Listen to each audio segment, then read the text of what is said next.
It's time for the Week 18 NFL player props. Let's talk a little pigskin. What's going on, everyone? Welcome back in to another episode for Just a Bet Outside. I am your host, Steven, and it's Week 18, and it's the final regular season week to talk some player props, and we have been red hot with them this year, up 17.53 units. Let's hope we can finish strong. But before we get into any of that, quick reminder, the other two NFL videos are already out, so go check them out. We have one for the Saturday games, 3 best bets for those 2 games, and then the NFL game bets, trends, and playoff scenarios video is already out as well. We're 5-1 in our last 6 game bets. Hopefully we can end with some winners there also. But before we get anything, you guys know Outlier. Any graphics you see in this video will be from an app called Outlier. It's the best player prop research tool on the market. It's been a huge reason why we've been so successful with these NFL player props. If you guys want to try it out, click the link below. You get a 7-day free trial. So I'm ready to get into it, and we're going to go dad joke. So here we go. What do you call it when a midget waves at you? A microwave. Not bad. Okay, in this video, we're going to talk a little different, actually. We're going to start out with the top 7 player incentives because we want to give you some of that info. Sometimes you can win some bets based on players that just have to get to a certain yardage or whatever it is. So we want to give you as much info as possible. And then I'll give you my 4 favorite player props for Week 18, and then the 3 best anytime touchdown bets as well. Finish it with the recap. So hit that like button if you haven't already. Leave a comment below to help this channel continue to grow. If you're new to the channel, hit that subscribe button. Come join this awesome community. The Discord link is below, completely free to join. We talk sports every single day and night, and we just hit 35,000 subscribers. So thank you guys. I really appreciate it. It's crazy. Now on our way to 40. So that's what we got. Let's get into it, and that means it's time for some player incentives. All right, Week 18 always brings some bonus incentives for some players, and sometimes you can get some winners out of it. So here we go. The first one, Geno Smith of my Seattle Seahawks. This is wild. Now he has a $2 million bonus he can get in 3 different ways for a total of $6 million. He needs 185 yards for $2 million. It beats a career high, which is why he would get it. He has to keep his completion percentage above 69.755 for another $2 million. It is currently at 70.2. He needs to win the game. He just needs to win the game. Him and the Seahawks, obviously, for another $2 million because he needs to get either 10 wins or the playoffs for that $2 million. So a total of $6 million on the line for Geno. I've never woken up and had a chance to win to get $6 million. But Baker Mayfield of the Tampa Bay Bucks, he gets $500,000 for each of the following for finishing in the top 10 in the NFL or top 5 in the NFC. Passer rating, which you can see he's already crushing it. Touchdown passes tied for second in the NFL, first in the NFC. Completion percentage, second and first. And then yards per attempt, 7th in the NFL and 6th in the NFC. I don't know if that helps you, but that's crazy. That's a total of $2 million that he could get based on those numbers. Third one, his teammate Mike Evans, 5 receptions needed and 85 receiving yards needed for a $3 million bonus.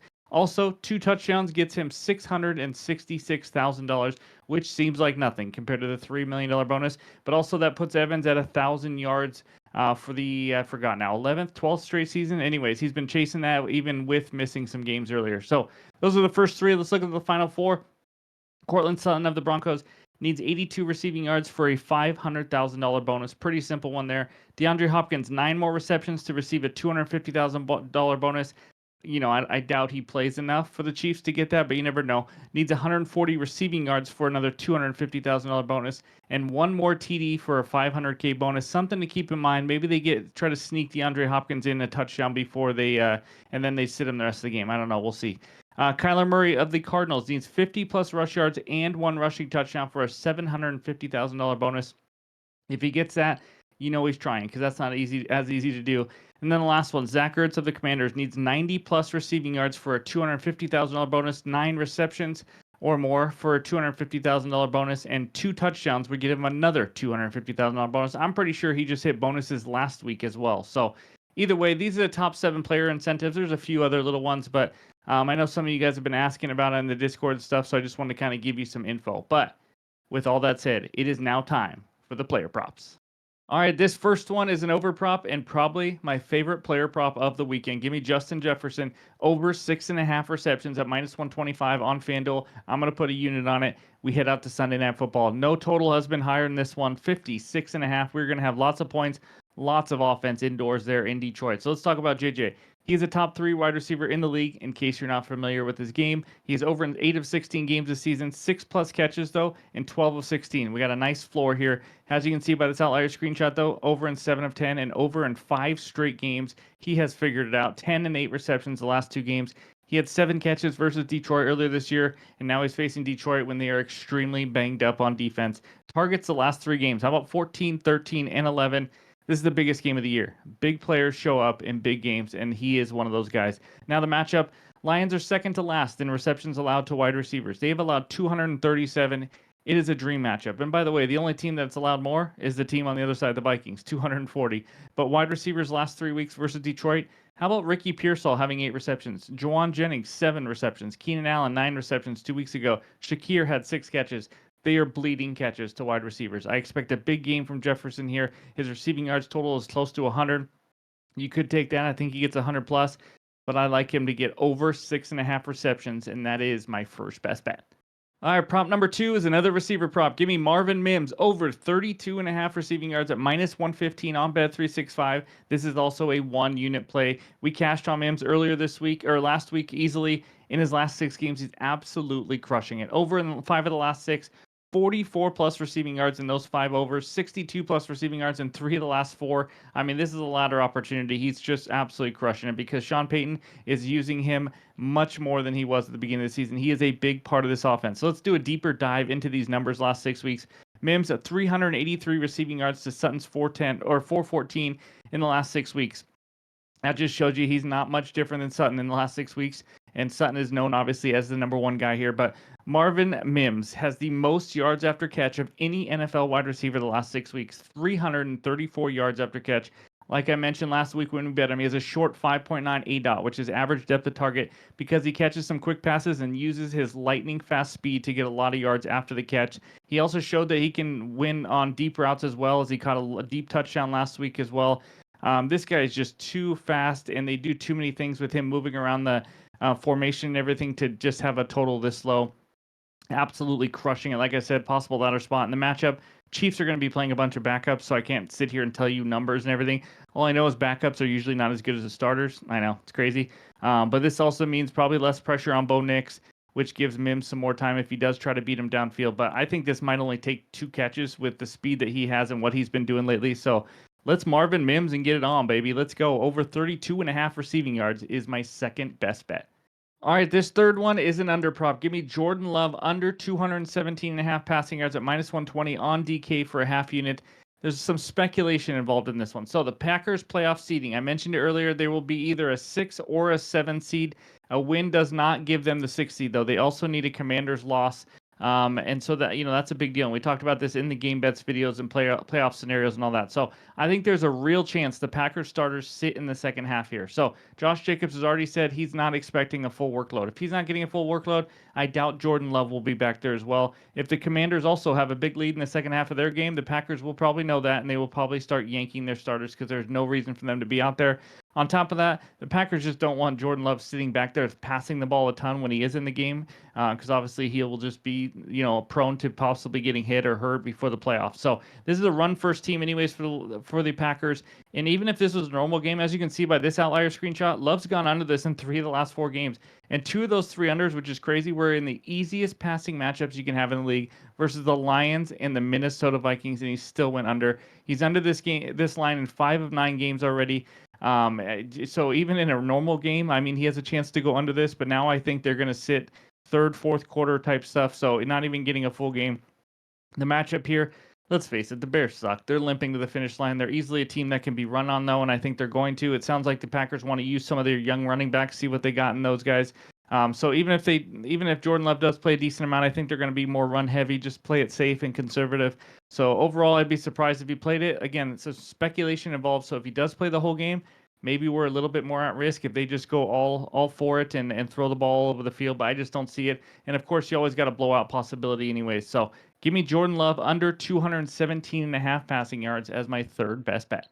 All right, the final player prop before we get into those anytime touchdowns. Give me Bijan Robinson, longest rush over 17.5 yards, -120 on Bet365. This is a half unit play because I'd only do half units usually on longest rush or longest receiving type plays. But we have to fade the Panthers' bad rush defense. We've talked about it all season long. They are historically bad. Bijan's rushing yards line is around 100. A little too high for me, but that just tells you he's going to get some action here. Panthers run defense. Let's talk recent running backs versus Carolina in their longest rush. Bucky Irving, longest run of 34 yards. James Conner, 40. Rico Dowdle, 12, the only one under. Saquon Barkley, longest rush of 18. Gainwell in that same game had a 20-yard rush. Bucky Irving again, 43 yards. And in that same game, Rachaad White, 38-yard rush. Running backs can run wild on this team. If you watch them play, it's just crazy. They just get pushed back, and there are holes everywhere. They have now allowed 6 running backs in the last 5 games to go over this longest rush line, and they're allowing the most yards per attempt in the league, like we've talked about many times. Bijan, his rush yards line, like I said, is close to 100. His rush attempts line is around 1,800, around 18 and a half, juiced to the over. I mean, if you're saying he's going to be a guy getting around 100 yards on 18 carries, I find it hard to believe that he wouldn't have one run go for 18-plus yards against this defense. Now, he's only over this in 3 of the last 10. But again, this is all a fate of this terrible, terrible Panthers run defense. They can make any running back look good. So let's fade the Panthers run defense yet again. Give me Bijan over 17.5 yards for the longest rush as my 4th and final bet. And now let's talk some anytime touchdowns. All right, here we go. Let's go 3-0 on the anytime touchdowns. These are going to be a quarter unit each for me. Obviously, you guys do what you want, but this is not a parlay. So the first one, right back to the well. Give me Justin Jefferson, anytime touchdown. That's right. We are doubling up, minus 115 on FanDuel. You know how I feel about JJ already this week. This total is very high for a reason. I got to have some touchdown action for this game. Jefferson, 5 TDs in the last 4 games. Not too bad. Vikings team total set at 27.5 for a reason. Lions have surprisingly given up the 6th fewest receiving touchdowns to wide receivers. But obviously, this defense is different now. They have guys everywhere out. They gave up 2 receiving touchdowns to wide receivers last week, 1 to Keenan Allen 2 weeks ago, another one to Shakir the week before that. They can be beat. Justin Jefferson, one of the best receivers on planet Earth. I'm all in. Give me JJ. Second one, another receiver, Brian Thomas, the youngster. Anytime touchdown, plus 135 on DK. This guy is having a great season quietly, too, with some struggling quarterbacks. He now has 1+ touchdown in 4 of his last 5 games, 5 total TDs in the last 5 games. 7 red zone targets in those 5 games, and he leads the team by far with a 25.9% red zone target share. This man is peppered with targets. In the last 5 games, 10, 12, 14, 13, and 10. Double-digit targets in 4 straight games. Gotta love that. Colts average allowing touchdowns to wide receivers. Let's ride the hot hand with Brian Thomas. Third one, not the youngster, the old man, Adam Thielen. Anytime touchdown, plus 225, a semi-long shot for us this weekend on Bet365. He's had a good last month of the season. That includes 3 touchdowns now in the last 2 weeks. He is Young's go-to guy down there. And he's had steady targets last 5 weeks as well, with 10, 11, 7, 6, and 6 targets. 3 of his last 10 catches have gone for touchdowns, and now he gets a dream matchup. The Falcons have allowed the most touchdowns to wide receivers in the entire NFL with 21. Getting more than 2-1 on a guy with 3 TDs in the last 2 games, facing the best possible matchup. Sign me up. Give me Adam Thielen. So that's what I got for my 4 best player props, my 3 favorite anytime touchdown bets. Let's end the NFL season strong. But before we get out of here, let's check out the recap. There it is. Justin Jefferson over 6.5 receptions for a unit. Marvin Mims over 32.5 receiving yards, minus 115 for a unit. And then Jordan Love under 217.5 passing yards at minus 120. That is a half unit play. And Bijan Robinson over 17.5 yards, longest rush, minus 120 for a half unit. And the 3 anytime touchdowns, a quarter unit each. JJ anytime for minus 115. Brian Thomas anytime touchdown, plus 135. And Adam Thielen anytime TD at plus 225.